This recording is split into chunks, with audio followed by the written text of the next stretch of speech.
So welcome everybody to this plenary. And the topic is, should debt management experts care about non-debt related risks?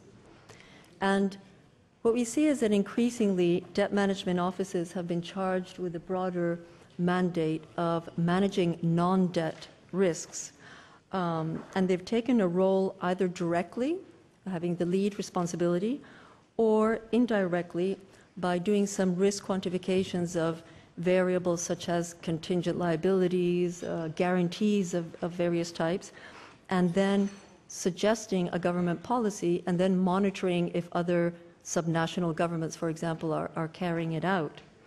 And some of the areas that we've seen where debt management offices have become involved are, well, guarantees, certainly, for subnationals borrowing, for PPPs, legal claims against the state, natural disasters more recently, but also management of asset funds, public sector pension funds, assets related to the banking crisis, and providing advice on state-owned enterprises from a corporate finance point of view.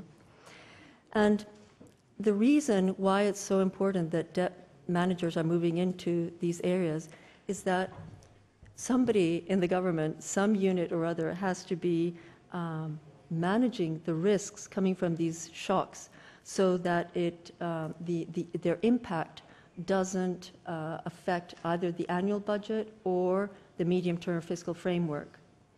If there's no risk mechanisms in place in terms of provisioning in the budget or having contingency funds or transferring some of that risk to the market, then governments have very little leeway. They can either increase taxes or reduce expenditures or default on their debt. But all of these courses of action have very high economic, social, and political costs. So governments are trying to shield their balance sheets from these shocks. And the OECD, for example, the sound practice recommendations clarified that debt managers should be active in the risk management of variables like guarantees. The guidelines of debt management that we saw earlier today also recommends that the debt managers get involved in risk management of potential exposures like off-balance sheet contingent liabilities. And the debt managers should even take into account all these risks when they're drawing up their medium-term debt management strategy. So today we have with us representatives from 3 countries that are actually managing the of non-debt variables. First on my left we have Juan Manuel Quintero, who's the Deputy Director, Head of Internal Financing of the Ministry of Finance and Public Credit of Colombia. And he's also head of the nation's Investor Relations Office. And before joining the ministry, he was the International Sales Manager at Interbolsa do Brasil, where he was responsible for leading the team in charge of international distribution of Brazilian securities and investment products. And Juan Manuel also worked with Bloomberg for about 12 years before that. He received his MBA from the University of Liverpool and his BA in economics from Universidad de los Andes.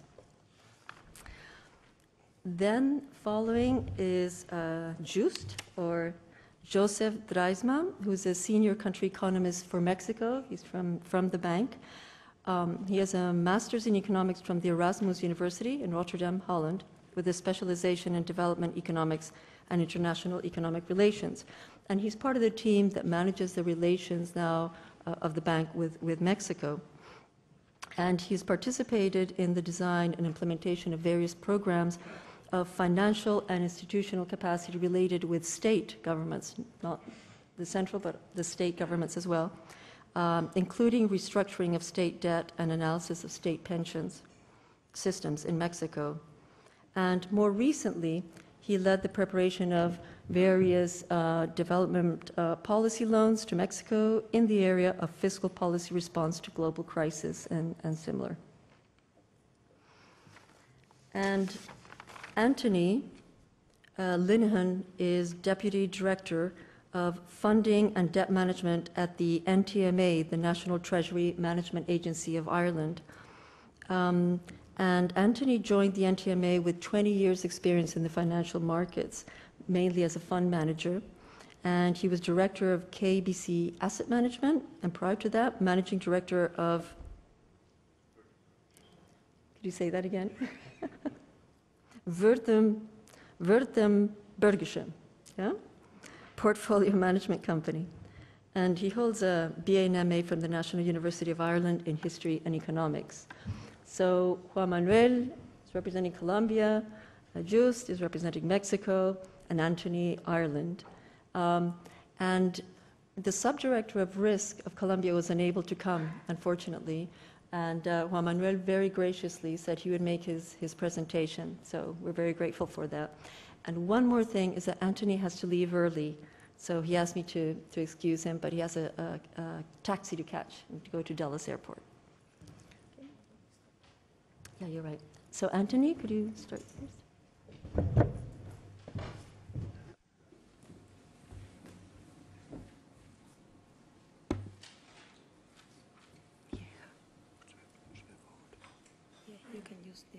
Perfect, thank you. Again, my apologies that I'll have to leave fairly promptly. What I want to kind of cover in this talk is that the various contingent liabilities that we manage, but also in that managing those liabilities, you also come up with conflicts of interest that have to be managed in turn. I was interested when Elizabeth was outlining the different kinds of liabilities because, as you can see, we actually cover most of them. In funding and debt management is the area I'm in, but that in itself, in that area, we also do contingent liabilities of the banks and particularly bank guarantees, which are guaranteed by the state. Then next to that, we have the State Claims Agency, which covers all areas of claims against the state, particularly insurance-type claims. Then of late, we've responsibility for the banking system functions, and that's where banks have been taken over by the state. New Era is largely again out of the recent problems in Ireland and has to do with the privatisation of various state assets and how they are done and how they are restructured to benefit the economy going forward so that it isn't a simple case of just selling them. The National Pension Reserves Fund is the former reserve fund and still is to do the long-term pension liabilities of the state. Development Agency and then the National Asset Management Agency. And I will go through some of these, but given we have limited time, I can't go through them all. But as you can see, quite a portfolio there. So we manage debt, but also there's assets in the National Pension Fund. There are also liquid assets in terms of cash. And one I won't go into particularly, but we're responsible for the carbon credits, again because it's something that's done primarily in the financial markets where we're purchasing carbon units. And then most important are the contingent liabilities, in particular the banking sector ones, the ones against the state and PPPs, public-private partnerships. But Ireland is probably an interesting case just to remind you that not all contingent liabilities can be anticipated. Just to remind, 2007 our national debt was only 22% of GDP. We're now rapidly heading over 100% of GDP. And therefore, the question that was asked at the beginning of this session, should you be worried about contingent liabilities or things that can frighten you? Yes, you should, because it shows how quickly a banking system can bring down nearly the state with it. So, as I said, not all liabilities can be anticipated. The banking crisis in Ireland is one that we had not particularly anticipated. But one of the benefits of the way the debt office is structured, and in many ways it is wider than a debt office now, is that it does allow us to respond very quickly to those kind of crises, and I'd like to go through that. The National Treasury itself was set in 1990 to manage the national debt, and the reason was primarily that the department just kept losing staff. Every time they trained somebody into national debt management, they went off and worked in a bank. It became a great training ground, but an awful lot of expertise was lost. Eventually, there was various problems in issuing debt, and it was felt we really needed proper market expertise. Therefore, legislation was put in place to set up the Debt Office. And what's slightly unusual is the Debt Office reports directly to the Minister, not to the Department. It also is unusually structured, and this is why all those other areas come into the Debt Office. It actually, though subject to all civil service norms in terms of state secrecy, etc., actually is outside the civil service. It can hire people on contracts, it can hire people on different terms, comparable market terms, and it can hire experts as it needs to. Because of that, it has developed from a single function agency, as I said, into a complex portfolio. The first one occurred actually in the boom years. We were having budget surpluses every year, and the Minister for Finance, in an effort to constrain his colleagues, I think, from spending money as much as anything else, set up a rule that 1% of GDP would be put aside every year in anticipation of what was known to be long-term pension liabilities that would occur in the public sector. That effectively was a reserve fund, though it was named for the pension side. Again, the question was, how do you manage such large amounts of money? And it was given into the Treasury simply because there we could hire portfolio managers and hire the expertise necessary. But of recent times, the big expansion has been as in response to the financial crisis. In particular, there's 3 high-profile new businesses that have been set up from scratch since 2009. And there's one other one, which I just mentioned here, which was the liability guarantees, which was the first stage when the state allowed banks to issue debt under guarantee from the state. Again, we had a role there as scheme operator for that, and for reasons I will come back to later. Of the 3 new units, NAMA, which is well known, is effectively the bad bank. It's where the assets, the property and land and development that were bringing down the banking system were sold to. The banking unit, when subsequently the state still ended up nationalising effectively the banks, is responsible now for the deleveraging, recapitalisation of the banks and ultimately take them back out of state ownership. And New Era, as I said, is disposal of state assets. I want to give NAMA as an example of what is involved. NAMA acquired loans with a nominal value of 74 billion, which is a huge amount in Ireland. It was 12,000 loans, 35,000 properties and 800 debtors. All that was transferred in from financial institutions. For that, we paid 32 billion. We didn't pay market price, but even at 32 billion, some would say it was a lot. And that was a huge proportion. That was more than the national debt had been when I had joined the firm 2 years early. So this gives you an idea of the scale of what was involved. But this organisation had to set up from scratch. It had to value all the assets it was taking. It also had to get portfolio managers and property managers who could manage these type of assets. Over 200 staff were recruited, and they were recruited from the private sector with the necessary expertise, both from Ireland and in the senior positions, more often than not from abroad, because in reality anyone who had been involved in property in Ireland was already totally immersed in this big problem, and we needed expertise from abroad. So far, in fact, we've paid down about 3.6 billion of the NAMA debt.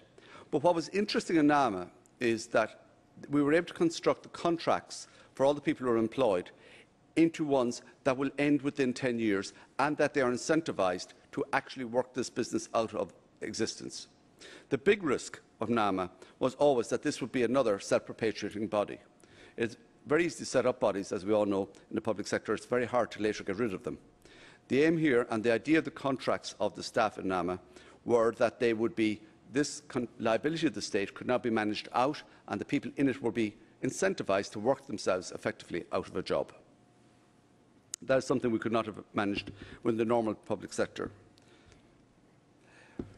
But there are also big practical issues. If you have the number of bodies I've just mentioned, there are very big synergies, and I will come into that, but there are also huge potential conflicts of interest.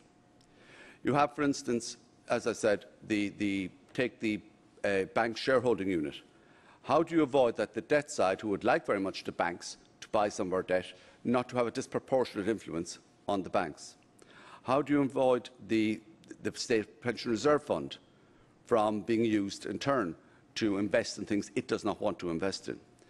How do you manage these conflicts? So I want to go back to this slide particularly, because those divisions between the units are actually very, very important. Each one is largely siloed. This manages the conflicts of interest. It manages these potential liabilities of the state and actual liabilities of the state. So, to give examples, the State Claims Agency can hire staff. It's probably standing there largely on its own. It gains from the general work of the organisation but it is not influenced in its own work. The banking system unit and the New Era are now actually, even though they're in the organisation, are all in effectively glass rooms and are separated from each other. But the key to control of all of this is that each one, the more important ones, NAMA particularly, the National Development Finance Agency and the National Pension Reserve Funds, each reports to a board. And that board has a responsibility and a clear mandate as to what it is to do. And those mandates have been brought in by law. So each one is responsible. So take the National Pension Reserve Fund. Its role was clearly to maximise the return on its assets for the ultimate pension liabilities. Now, in the end, when we hit the economic crisis and we had a reserve fund, that money actually had to be used to help buy the banks. So it's not as if nothing ever changes, but it could only be changed by law, by direction, and by a very public decision. It was not a case where any politician could come and say, oh, look, can we not use some of the pension reserve fund for this particular project I like? Because of those clear mandates and those clear structures, it's allowed each part of the organisation to have very clear mandates. NAMA is another interesting example of that. NAMA was set up by Parliament and was given, and the Minister of the time was very clear, that it was to be given a commercial mandate.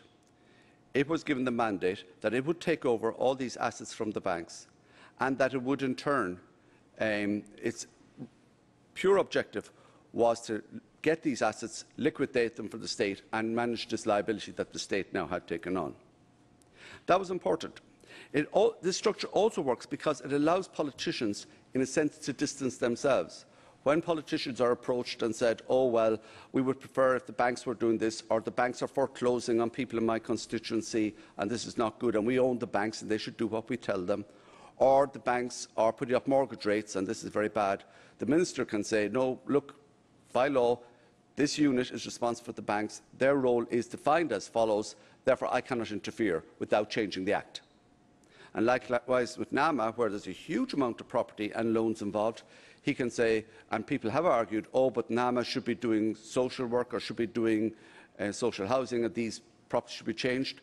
NAMA will refuse and will say, we were given a commercial mandate. If you want to change the mandate, go through Parliament, change the mandate. But we're not open to pressure. And even when the pension fund was asked to invest in the banks as part of the Troika, when we got money, international money in, but it was agreed that the pension reserve fund would also have to be used, the board of the pension reserve fund refused and said, sorry, that's not our mandate. If you want us to do it, you have to go and give us a strict order, documented that this is what the government now wishes to be done and it is public information that this is now what's being done. We have no objection once that's done, but we cannot change our mandate. And that is important to keeping, if you're going to end up managing a whole pile of contingent liabilities that are actual liabilities, that are clear from debt, you need that separation, I think, of functions very clearly defined so that you do not end up with a conflicts of interest. Because in the end, this is now a huge body within Ireland. This is the largest property owner in the country. It's the largest asset owner in terms of the pension fund. It owns the banks in the country. It also manages the debt in the country. If there wasn't these very separate roles and each taking a clear mandate from the appropriate minister or ministry, you could end up with effectively almost a state within a state. That said, there are huge advantages as well to the fact that these are together. One, we have centralised Treasury operations, which means that, that we do all the debt side, where I am, will do all the Treasury functions. So when NAMA, which took on a portfolio of UK assets and American assets from the banks as well, and wanted to hedge its risk, we did the hedging for them. The board of NAMA decided we want this hedged, but the execution of that could be done by the Treasury operations within the thing. Likewise, when we had the state guarantees and the banks were going out and issuing debt, I was responsible as to which sequencing they went out in. One, we didn't want each bank hitting the market at the same time, and more importantly, we didn't want the banks hitting the market when we were issuing sovereign debt, given that this debt now ranked pari passu with our own. So again, it's important there so that you could get synergies and control the risk that would occur if each of these bodies was working quite independently of each other and clashing with each other in the financial market. The fact that we have the flexibility to construct contracts and bring in expertise as we wish allows us to quickly equip ourselves with the professional expertise necessary to perform the functions. I've explained how NAMA hired that many people within a year. It's a huge HR operation in our place, but it has allowed us to go internationally, headhunt as need be. It would have been very hard to do that, just even with the best will in the world, dragging together civil servants from different departments who had no expertise in banking, no expertise in loans, and transferring loans would have been a huge operation. It would have taken even longer than it did. And the other key thing is we can leverage, because we all share a common IT function, a human resources function, same legal team, and of course communications, which are important. All these areas have grown. And other ones I could mention are our audit and compliance culture. They can all be used across all the bodies. Now, some, like NAMA, will also have their own audit, and in fact, some of us are audited 3 times, because we would have our own internal audit who would audit us. We have the Controller and State General who would audit each body. And we also, the bodies like the Pension Reserve Fund and NAMA, which are legal entities, will also have external auditors who must report to Parliament. And they report their accounts every year and have to be audited externally as well. But one of the other benefits, I think, of having these in one large area, once the distinctions are made clear and the Chinese walls are respected, is the cross-fertilisation of ideas and expertise. We're not very far from each other. We may have to ring because of the doors that block. But, for instance, when the National Development Management Agency, which is responsible for PPPs and infrastructure development and any large project over 30 million, if they don't themselves manage it, they have to approve it, etc.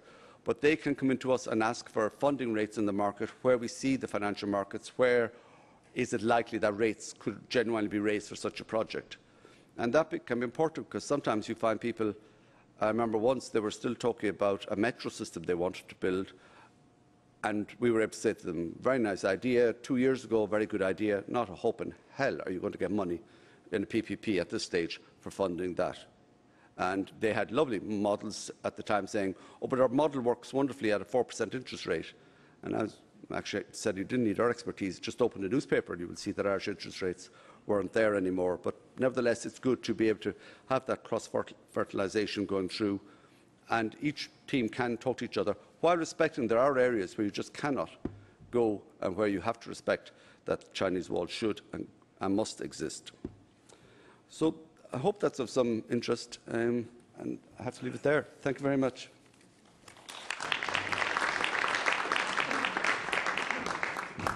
Thank you so much, Anthony. I think that's one of the main arguments for debt managers managing other parts of the government balance sheet and other risks, is this financial expertise and the leverage that they get, the cross-fertilization of ideas. In the case of Ireland, it's a separate agency, non-civil service, private sector salaries. Now we can hear it from the Debt Management Office, Crédito Público, that's within the ministry, definitely civil service salaries. Yes. So it's a slightly different experience, but again, it's this leveraging of financial expertise. Thank you, Elizabeth. First of all, thank you for the invitation. We believe always that in Colombia we have plenty of good stories to share. In this part of it, in the contingent liabilities management, I believe we have done a very, very extensive work. Not only the things that you will see, these are the ones that are managed strictly from the Debt Management Office, from Crédito Público, within the Ministry of Finance. But basically, beyond what I'm going to show, there's a lot of other structured efforts in order to manage risk and to protect the country against potential risks that can appear in the future, such as we've got an agency that actually controls the bank's risk.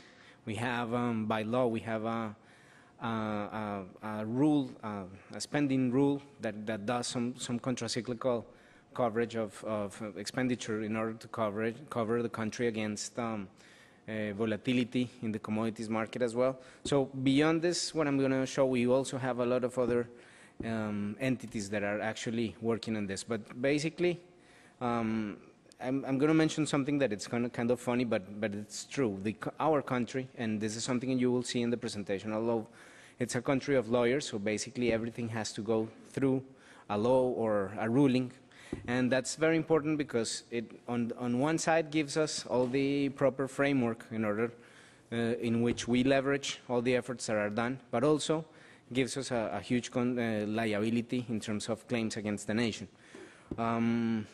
First of all, it's the important or the most important component of all this is that we want to keep control of our fiscal discipline.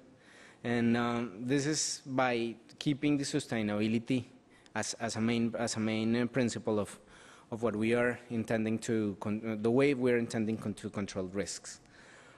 We have divided, of course, as the framework invites you to do. We have both explicit and implicit contingent liabilities that we have identified and that are managed by the central government. And I'm going to refer to each of them along this presentation. Among the explicit contingent liabilities, we have infrastructure projects that are being developed under the PPP structure. This is a recent development. The country recently approved a law in which the government was able to establish partnerships with private sector. Prior to this ruling, there was no way in which the government could share risks and share somehow participation in those projects. Either it had to be done by the government itself, or it had to be given as a contract with the private sector in which they develop the whole project. We also have some contracts within regions and within national agencies that in which the government has to guarantee the payments or the commitments that the agencies commit to, and they have at the same time to make some contributions to a contingency fund that was created under the law several years before of this. We also have recently created a very important agency for the management of these liabilities, which is the legal agency that protects against legal claims to the nation. Basically, what happens here is that in the past, each of the government agencies, either ministries or regional administrations or regional entities, had their own efforts in order to protect themselves against claims. Remember that my country, unfortunately, has gone through a long war in which we had a lot of difficult situations coming out of that, and based on that, we have several claims. That, along with other claims that we will see in detail in the future. We also have some potential capitalizations of multinational organisms, but you know all of that as well. This is the total contingent value of the nation, basically. If you see, there's one huge claim that accounts for 55% of the total GDP. This is something that we're not expecting to actually, I don't know, settle down against the nation, because this was a claim by a family that says that owns about 8 small towns in northern Antioquia, where Medellin is, near Medellin, and basically they're expecting. But since we are very clear in the way we are measuring our liabilities, we have to include this as a potential loss of the country. Of course, the probabilities that this actually gets to be claimed are very low, so this one, it's a more real picture of the situation in Colombia. And this is something that it's funny as well. You will see that there was a huge Ponzi scheme in which it occurred about 5 years ago, in which the country, the people that was involved in this Ponzi scheme, the ones that were scammed, the ones that lost money by investing in this scheme, claimed that the government should have protected them beforehand. They should know that this was something risky. We had an initial ruling in favor of the nation, but basically this has some steps to go, and still we have to include it as a major contingent liability that the country may have. But basically, beyond that, we have measured all the important and the real ones, And the process in which we gather all this information and measure the actual contingent value, it's something that has been studied. It has a very formal and sophisticated process. I'm going to give you some of the largest idea on how this does work.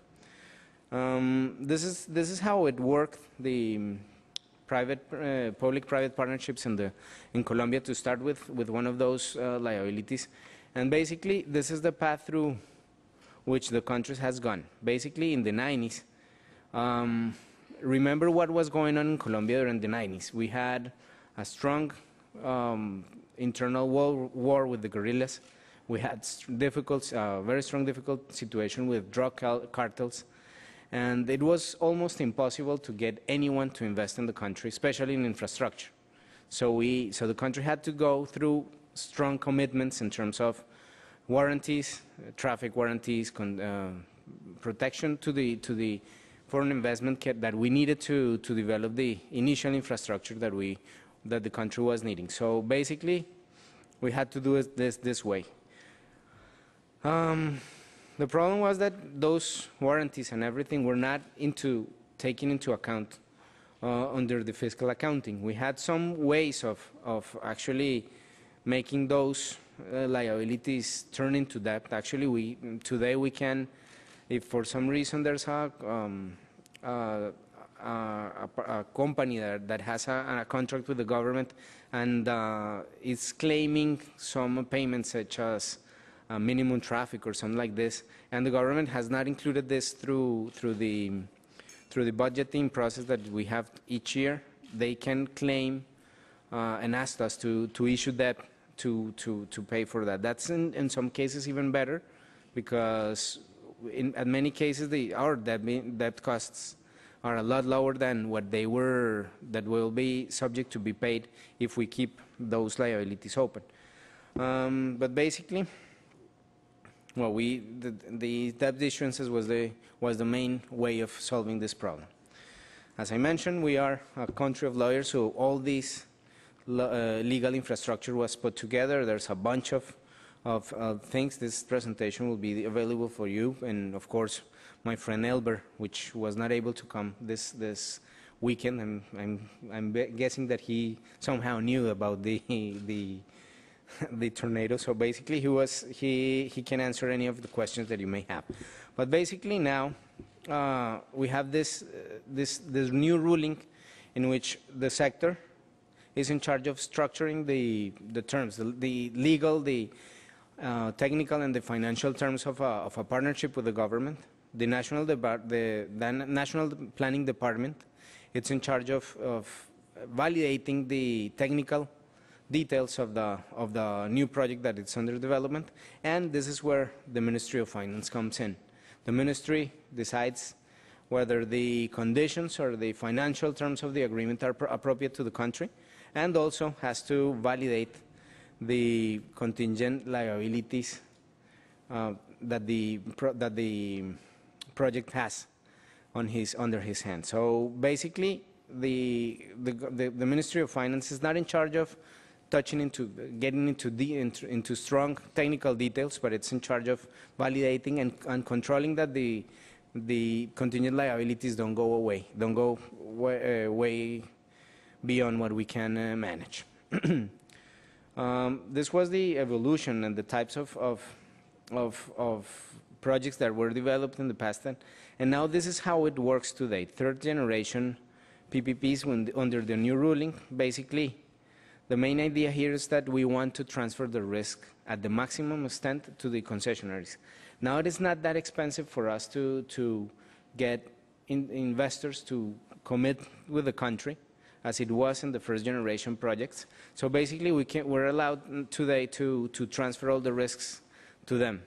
And with this, they are supposed to, in many cases, to make some commitments to the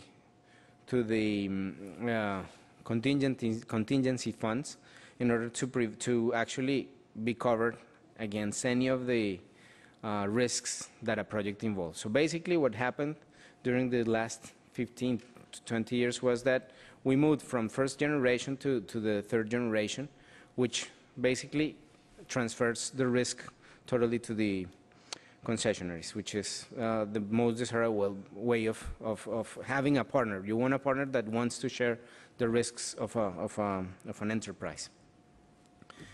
Once the projects are approved, there's an assessment process that takes place, in which basically we have to go through different steps, and basically the responsibility of the government is mostly in validating the evaluation, actually estimating and validating the estimations that the concessionaires do on potential impacts, and take the decisions and support the decisions that are done in order to establish the best way of managing the risks. So the government is overlooking rather than controlling or assuming any of the risks evolved from the third generation partnerships that we are going through today. This is more or less what has to do with the public-private partnerships. Basically, we transfer the risk. That's the main idea. Let's refer now to some of the legal disputes that the claims that are against the nation. Of course, it's a very difficult problem. We used to have each agency working with their own allegations and probably not having a unified and the most appropriate way of handling all those claims. Basically, what we recently did was that this new agency was created, in which they have the capacity of hiring very knowledgeable and professional lawyers in order to protect the nation. But basically what they do is that they define the main principles of that.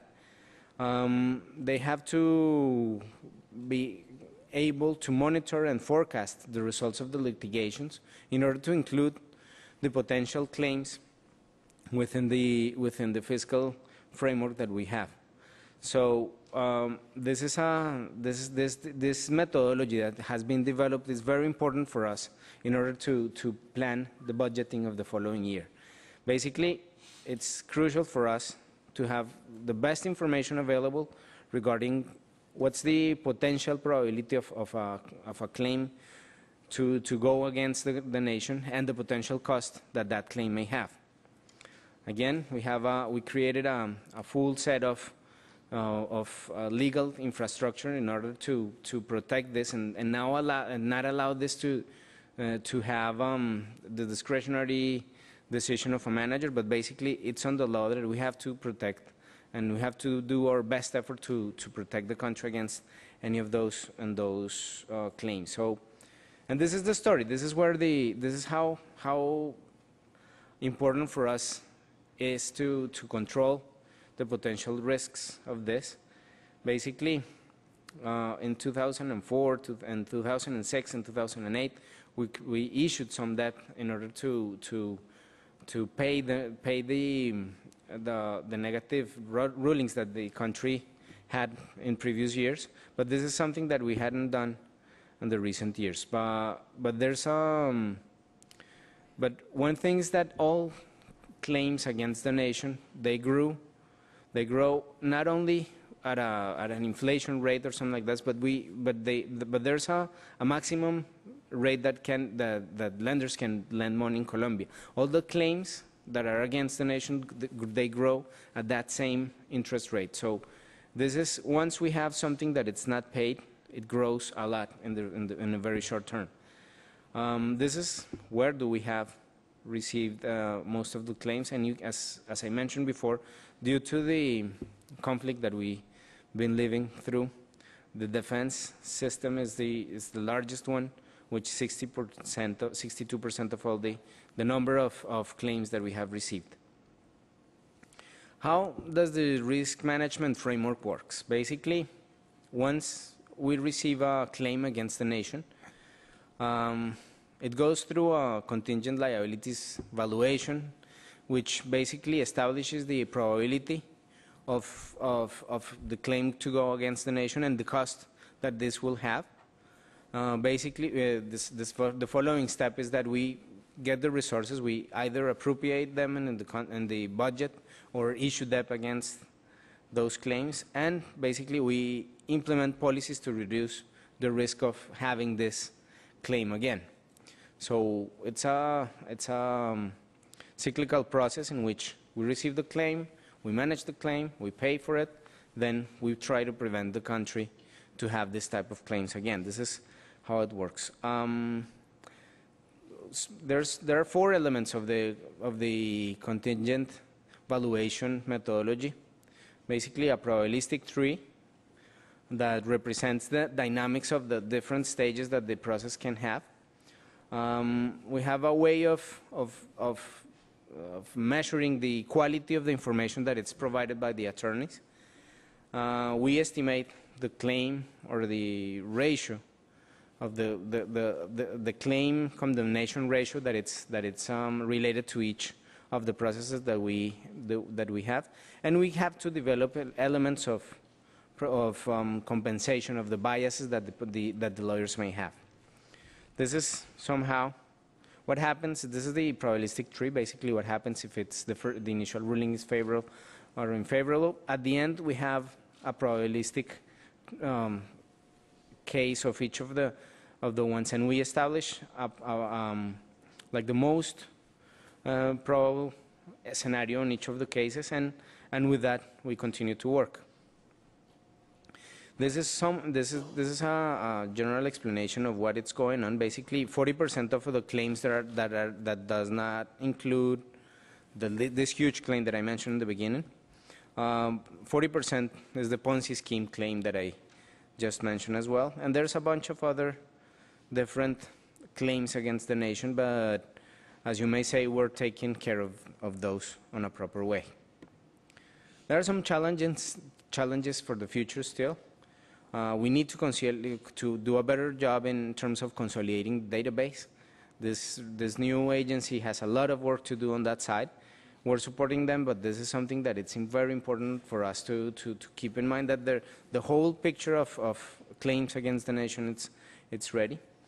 There's one thing which is the correlations. Once a ruling goes against the nation, probably that could generate a flow of further claims, and that's something that has to be controlled and at least measured. We have to create policies, guidelines, and this is something that the agency is working pretty strong on this. And there's something that it's not in place today, but we know, and we're conscious about the necessity, is that we have a contingency fund that it's not being used for legal claims. So we have to address the necessity of using this contingency fund in order to protect the country against the volatility based on this type of claims of contingent liabilities. We also have, as you may say, we also have a framework in order to measure the potential losses that the country will have in the cases in which the country has issued some warranties for government agencies, which is critical for us to have under consideration. Again, we have laws, we have decrees, and we have ministry resolutions in which we have a legal framework that obligates us to manage the risk associated with public credit operations. And how is this done? Basically, they have to provide counter guarantees whenever the situation of the warranties request this to happen. And on the other hand, we request the entities to make some payments to the contingency fund. So basically, either we ask them for something to warranty our warranty against, and on the other hand, we ask them to add some. If that's not the case, if they don't have anything to put in as a warranty, we ask them to provide some income, to some resources for the contingency fund.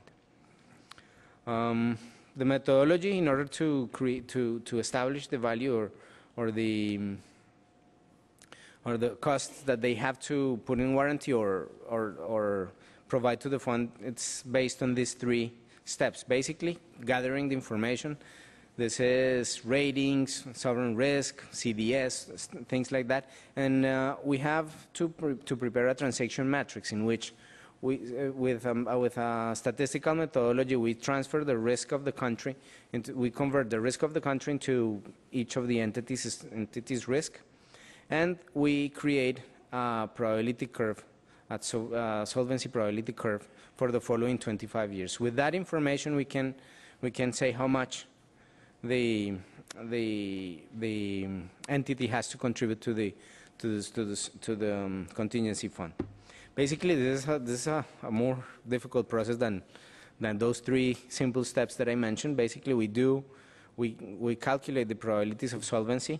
On the other hand, we have market risk adjusted exposure, and with all the development, with the discount factors, and with all the details of the project, we get to a contributions plan, which somehow warrants any of the materializations of the risks that the project that it's been granted, or the resources that had been granted can materialize.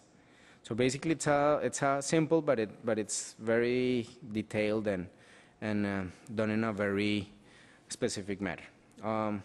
The last part that I wanted to mention is the how do we handle implicit risks. And this is something that we are very proud of, and this is how we handle the natural disasters. First of all, why would we manage natural disasters?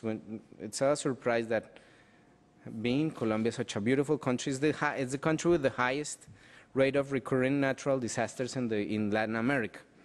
You probably are not aware that last year we had one of our toughest situation in history, which was a huge flood that occurred for say 7 or 8 months, something like that. But basically, it had such a tough impact on the economy and on the people that was going through this difficult process. It was like having this hurricane, but divide that in a very long period of time. Probably New York will be dry in a couple of weeks. Everything will go back to normal in a couple of weeks. What happened last year in Colombia was that we had this situation, but it lasted for 7 or 8 months, which was very difficult for us to this. It was this ola invernal, this winter wave, was even more expensive than our most recent difficult earthquake that we had in the country. So there are several exposures that the country has on these natural disasters. Again, we have a very strong legal framework and a very complete management public perspective. Basically, we have to do all these steps in which identifying the risks, trying to reduce the risks, trying to gain financial protection against the potential costs of a risk. We have to be prepared. Basically, this is not just when we talk about natural disasters. This is not just about money or just about increasing the size of the debt or anything like this. But this is the most crucial part, is that we have to save lives, and this saving lives it's also included in this framework. And of course, we have to build things back after the disasters occur. So we have to create we had to create a framework in which we can manage all the reconstruction plans. The financial strategy, as you can do for any other type of risks, or as a company will take care of, will handle their risks, it's either you reduce the risks, you transfer the risk, or you keep the risk, but you somehow value and start to save some money in advance in order to pay for the cost of those risks. Well, let's go through this. Basically, in the part that we are we're keeping the risk. We are creating a reserve fund, which is the contingency fund, the calamity fund, sorry. This is something that we have to increase. We have a calamity fund in which we are trying to gather the resources necessary to reconstruct or to protect the country against any of the risks that we decided to keep. But this is something that we have to keep going. We have to modernize and generate better institutional framework for this. One of the problems is that we still have to establish, the country has a number of small states. The country is a centralized country, but still we have some discussions again regarding the whose responsibility is to take care of some of the risks that we decided to withhold. Okay. In terms of contingent loans, we have we also keep contingent loans in order to protect against the risks that we decided to keep. We also have insurance and reinsurance policies in place. We do have in order to manage the residual risk, we have some instruments such as catastrophic bonds or CAT DDOs, which is an agreement that we are about to sign with the World Bank, and of course it leaves the only part that it's left is the one that it's without protection. The framework, whenever something like this occurs, it's to have these are the 3 steps, and the resources, as you may see in the presentation, go to each of the steps that we are going through. Basically, this is the framework on catastrophes. There are some cases in which the regions go beyond what the central government has, such as Manizales, Sabaneta. They do have one interesting thing is that, for example, they are trying to invite people to purchase their own insurance, which is something that it's not that shouldn't be like many people could say that it shouldn't be a government policy. But if you see the effects of going through a catastrophe and not having your properties with a proper insurance, it's something that it's very difficult. And of course, that goes back to the government at the end. I may say, just to end, that Colombia has gradually developed a framework in which we're able to manage contingent liabilities. We have a large path to go through, but still having the risks that we face, I believe we believe that we are doing a good job on this part. This process, and we're proud of that, it's being done with the leadership of the Debt Management Office, which is something which is remarkable since there are so many lawyers around the country. Anyone could claim the responsibility of managing this. And basically, beyond the major objective of protecting lives in terms of when we're talking about catastrophes, the main idea is to minimize the volatility, protect the government finance from potential risks around this. This is all what I had to present to you guys. Thank you very much.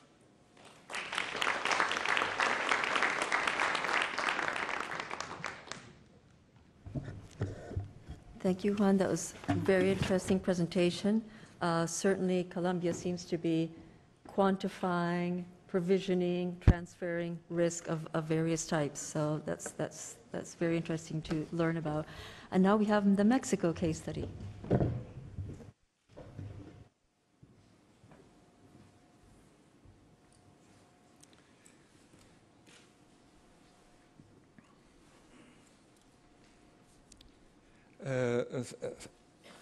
Thank you very much for inviting and making time for me presenting the Mexico case.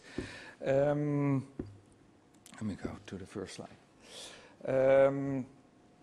As of last year, the Mexican government includes in its annual budget proposal a detailed description and quantification of the risks faced by public finances in terms of the budgetary impact of deviations from its main assumptions on macroeconomic variables. We also call that sometimes the more shorter-term fiscal risk, and some of the longer-term fiscal pressures and risk and contingent liabilities. Why do we also refer very much to the short-term fiscal risk? Basically because deviations from assumptions on key macroeconomic variables may give rise to unexpected spending pressures or revenue shortfalls that, if not mitigated, may trigger highly disruptive and costly ad hoc adjustments during budget implementation. That is particularly important for countries that are managing their fiscal policies under, how do you call it, a balanced budget rule or some kind of fiscal target, fiscal rule. It is also important for countries that want to establish credibility in their fiscal policy. It is important for those countries to meet the targets that they have set. Longer-term fiscal risk and contingent liabilities may sometimes be more difficult to identify, to measure, but they at the same time tend to allow also more time to manage in a more efficient manner, including through fiscal adjustment, through gradual fiscal adjustment. Raising taxes or cutting some expenditure may be less costly if you can spread it out over a 10-year horizon than during budget implementation. In the presentation, I want to pass briefly a bit of a theoretical perspective how fiscal risk can be managed, very briefly, and then go quickly to what is being done in the case of Mexico. When we went over the presentation with Elizabeth here, she said, well, but you're speaking in front of an audience of debt managers and debt manager office. Why don't you say also something on the role of debt managers or debt managers' offices? Well, in the case of Mexico, the debt manager office is integrated within the Undersecretary of Finance and Public Credit. And yes, indeed, they do participate on some of the instruments that I will talk about in the presentation. But there are numerous other functions in that same Undersecretary that deal with some of the more, how do you call it, longer-term fiscal risk. First of all, there is the Chief Economist's Office, and the presentation includes the estimates of their the identified risks and their quantification of them by the Chief Economist's Office. There is, of course, the banking sector regulation, which is also under that under the Undersecretary.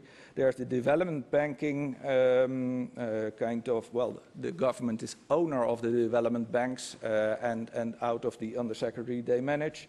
There's insurance and pension sector analysis, all under the same Undersecretary.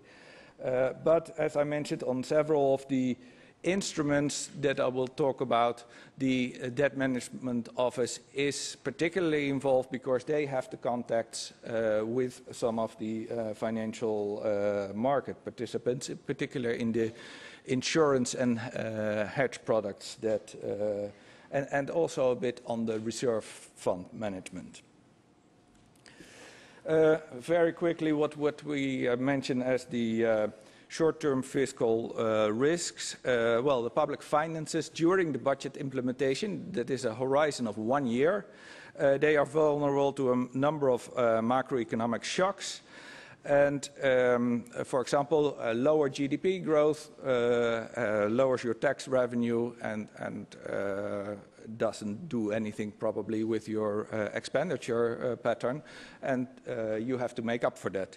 Well, they quantified that in terms of GDP growth, in terms of the oil price and the oil volume of production. Oil is an important element in the Mexican economy, but even more so in Mexican public finance. The exchange rate, of course, with respect both to the oil revenue and the cost of debt servicing, and the interest rate.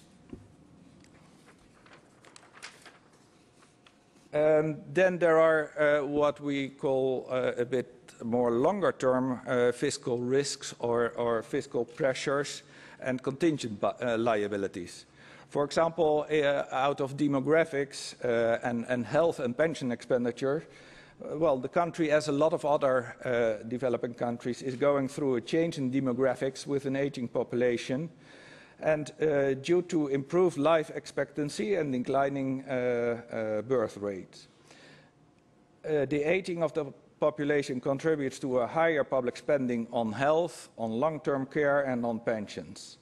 In addition to these medium and long-term fiscal pressures, this you can foresee. Demographics tends to be relatively stable. So you see that more as a fiscal pressure rather than a risk.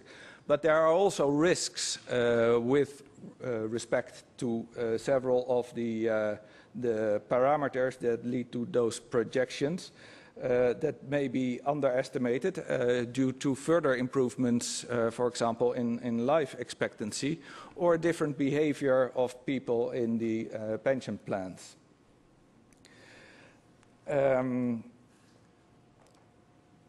In the case of Mexico, as you can see from the slide, the government in their budget presentation mentioned that they are responsible for a pension liability of almost 60% of GDP.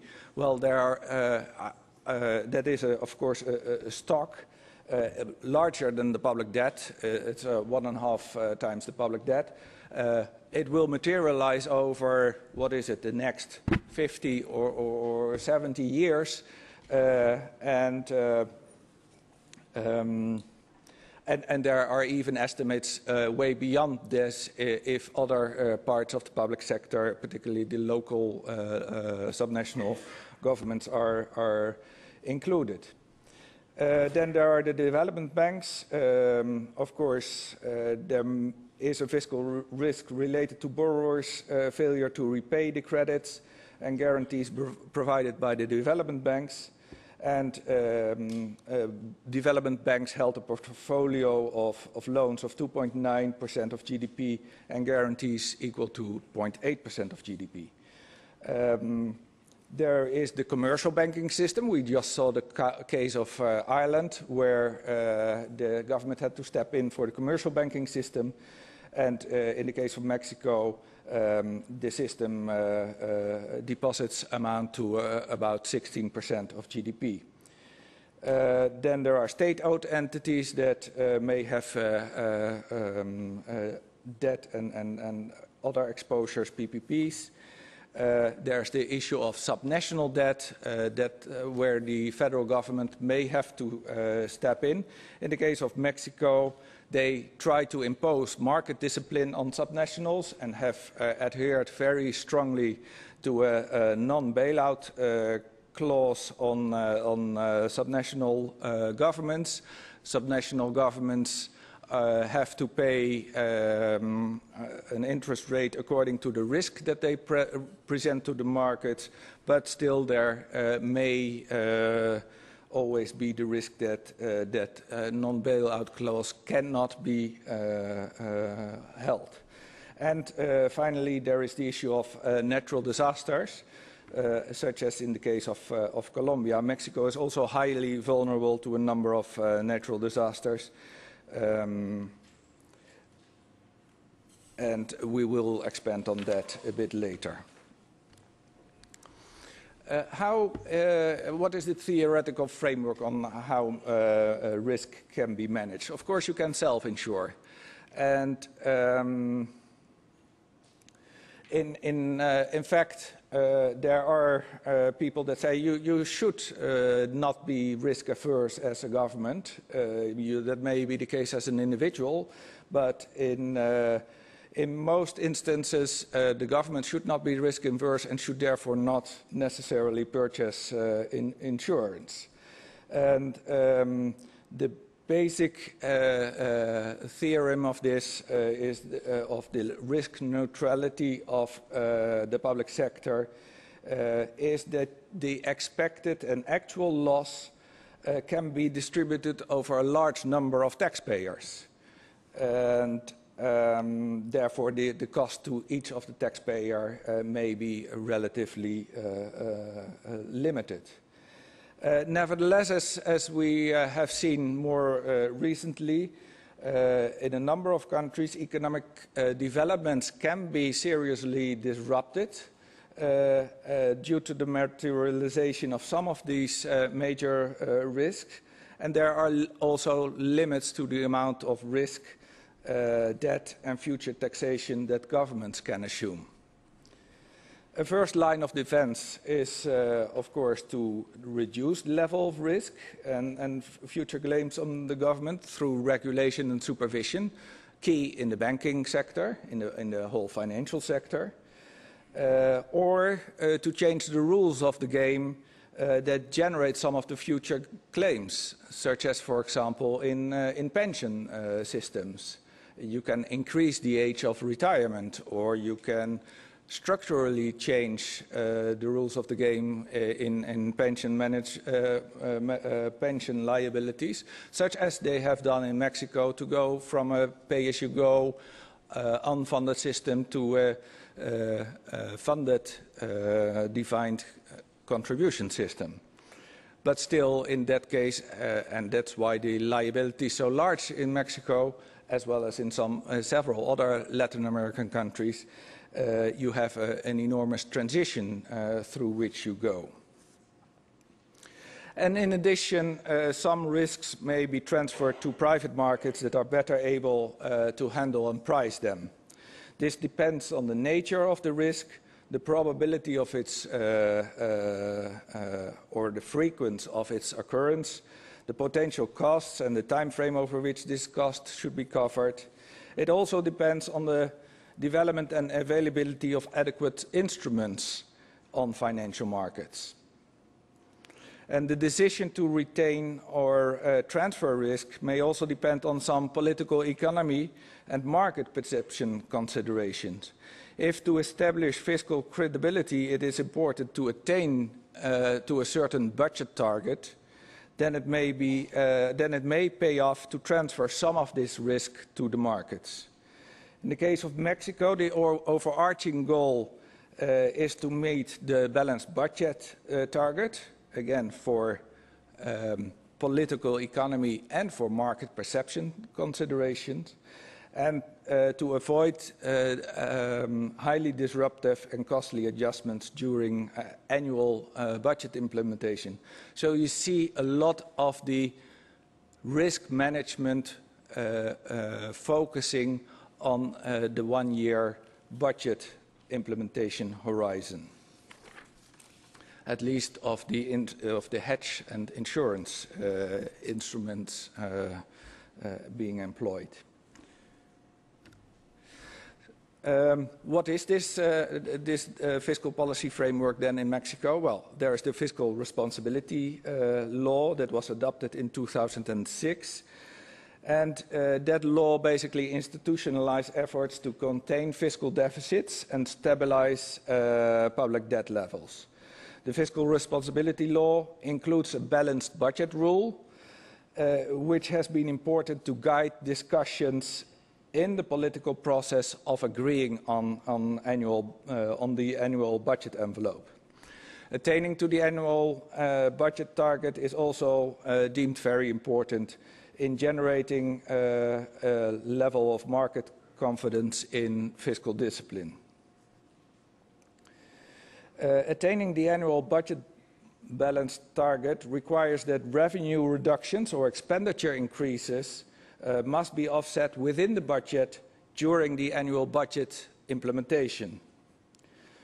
And due to the importance of oil in public finance in Mexico, the fiscal responsibility law also includes a formula to estimate the budget oil price, and it also includes oil revenue stabilization funds, as well as rules on how to distribute excess revenue or withdrawal funds from these stabilization funds.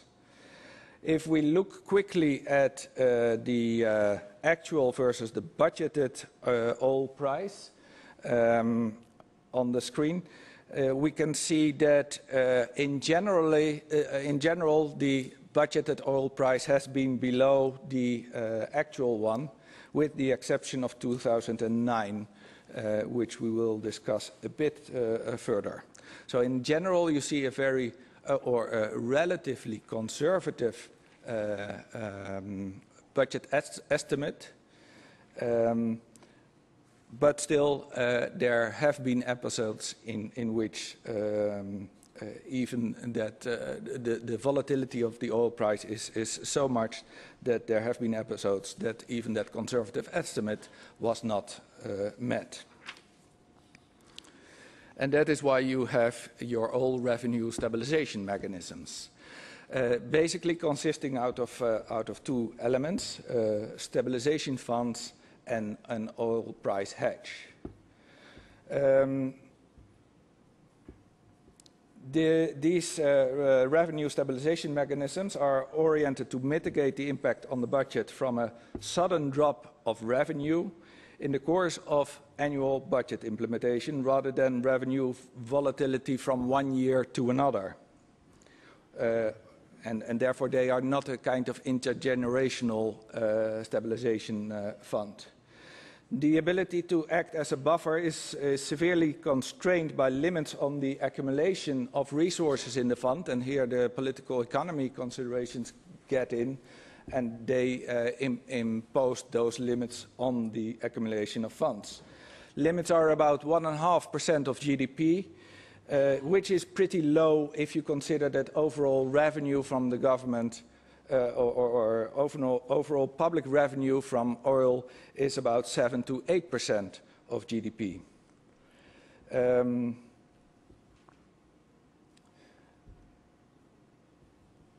The revenue smoothing ability of the funds is instead enhanced or leveraged, if you may call it like that, by contracting of oil price hedges by the stabilization fund. Over almost a decade now, Mexico has purchased annually put options at the budgeted oil price, so at a relatively conservative oil price, and to an amount equal to the net exports of oil. Mexico continues to be a net exporter of oil, but to a more moderate extent. Basically, it also imports a lot of gasoline because it doesn't have enough refining capacity. And therefore, it really, the volume for which it hedges is the net export of oil. The put options are generally bought with resources available in the stabilization fund, so it's a leveraging of the stabilization fund. And actually, the resources available in that fund can only be used for that reason or for transferring directly to the budget.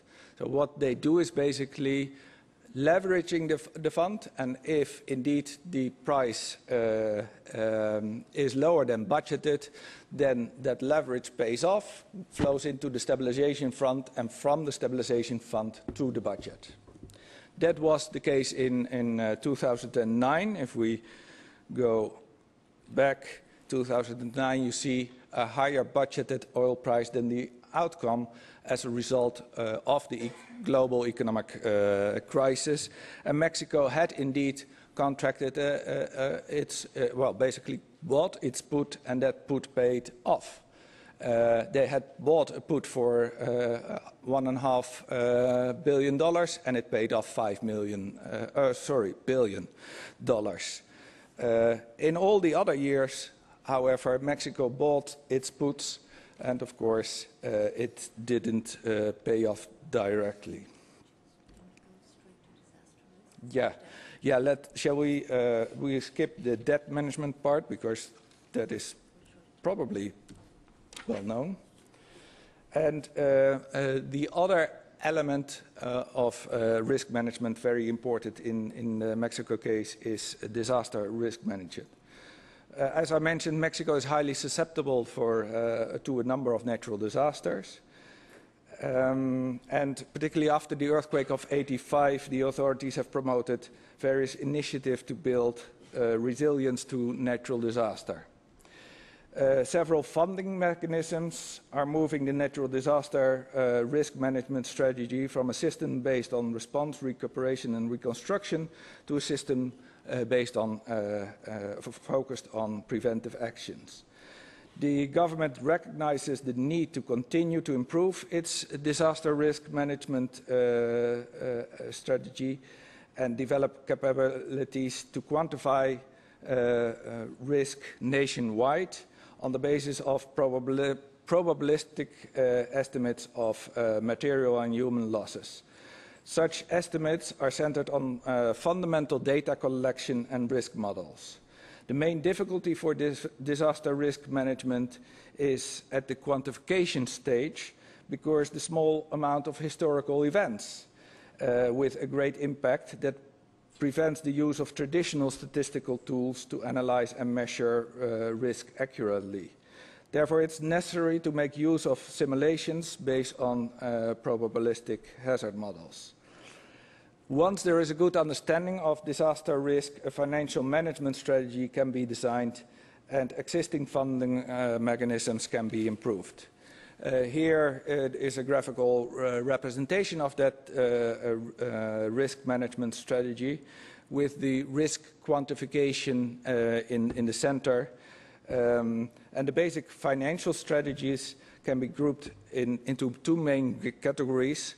One is retention, again, self-insurance, in which the government assumes and manages disaster losses through the creation of budgetary reserves to restitute material damages, and transfer, in which the government transfers potential future disaster losses to financial or insurance markets by paying a premium.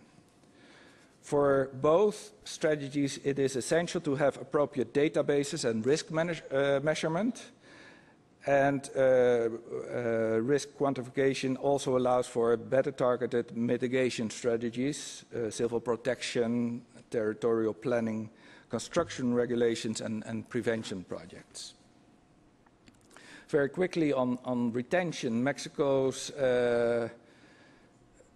financial strategy for managing the cost of disaster at the federal level has three main components: a risk retention vehicle, a reserve fund, Fonden, that allows to budget for the costs produced by the most frequent type of disasters. Basically, you allocate a certain amount of money to that fund each year, and you expect that fund basically to be drawn down almost each year. If not, you can still carry on from one year to another, but the frequency of the disasters is such that you draw down on that fund. A reinsurance program, Mexico was faced in 2010 also by much higher level of demands for payouts out of the fund. And after that, leverage basically the reserve fund by purchasing a layer of insurance that provides funds when severe deviations of the disaster frequency arises. And finally, a parametric triggered layer of cover that provides immediate emergency funds if a major and severe disaster occurs, the CAT bond or multi-CAT bond. Here, a graph of the different layers of risk insurance or risk mitigation measures, financial risk mitigation measures in the case of Mexico.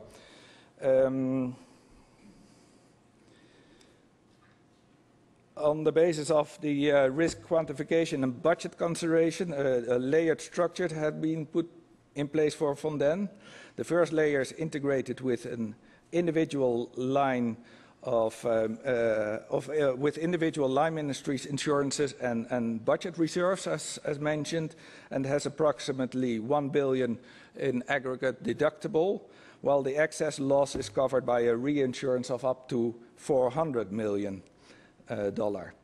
In addition to reinsurance, which is better suited to absorb the risk of not having enough resources in Fonden for reconstructing assets, a catastrophic bond has been placed in order to provide cover against risk of not having enough emergency funds quickly after a major disaster happens.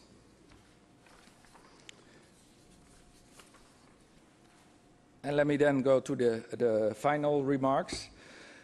So various types of macroeconomic shocks and calls on contingent liabilities may cause fiscal outcomes to deviate substantially from budget and market expectations. Cost of measures to compensate for the impact of the shock during budget implementation or the failure to do so may be significant in terms of economic costs of cutting public investment projects or social expenditures, or in terms of fiscal sustainability, economic growth, or even in terms of market credibility. Countries are increasingly identifying and disclosing fiscal risks, building broader political and public support for prudent fiscal policies and enhanced market credibility. Identification and disclosure is important for the design and implementation of fiscal risk management and mitigation strategies, as well as for the political and public support for such strategies. Mexico improved on the identification and disclosure of fiscal risks in its annual budget presentation. More is still needed, in particular on quantification of longer-term fiscal pressures and risks and contingent liabilities. Mexico also adopted a very proactive stance in the management and mitigation of fiscal risks, in particular of those that have an immediate impact on the budget under implementation, that is, with an annual horizon. Risk mitigation strategies combine retention and provisioning through reserve funds, as well as transfers to markets through innovative instruments of insurance and hedging. Use of insurance instruments may increase as markets for innovative instruments develop further and more information on risks become available. Thank you very much.